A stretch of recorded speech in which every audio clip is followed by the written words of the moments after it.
हेर्नुस् त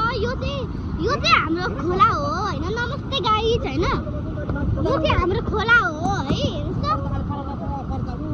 यहाँ चाहिँ खोलाहरू छ हैन हेर्नुस् त कस्तो राम्रो खोलाहरू छ क्या हैन ढुङ्गाहरू पनि यस्तो छ यत्रो मेरो वा चाहिँ मेरो बाबा हो वा चाहिँ बुवा हो हैन वा चाहिँ सन्दा हो वा पनि बुवै हो हैन आज चाहिँ हामी पाँचजना चाहिँ माछा मार्न आएको हैन हेरौँ माछा पाउँछ कि पाउँदैन अब खै माछा पाउँछ कि पाउँदैन त थाहा हामी त ढुङ्गा ओसारिरहेको छौँ हैन के भन्छ त्यो चाहिँ थाहा भएन ढुङ्गा ओसारिरहेको छौँ अब अहिले त धेरै ढुङ्गा आएछ के हेर्नुस् त माछा पर्छ कि पर्दैन त्यो चाहिँ हामीलाई थाहा भएन हैन मलाई चाहिँ यस्तो लागिरहेको कि माछा पर्छ जस्तो लागिरहेको ठुल्ठुलो पर्छ जस्तो लागिरहेको अब हेरौँ पर्छ कि पर्दैन खोला पनि यस्तो छ क्या खोला चाहिँ हेर्नुहोस् त हाम्रो आफ्नै खोला त होइन हाम्रो खोला चाहिँ यस्तो छ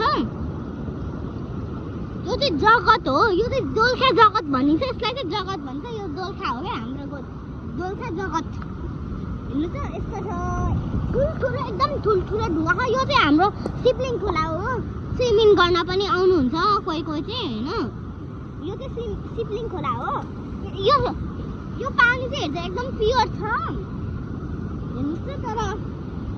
हेर्दा यस्तो प्योर छ है म चाहिँ मेरो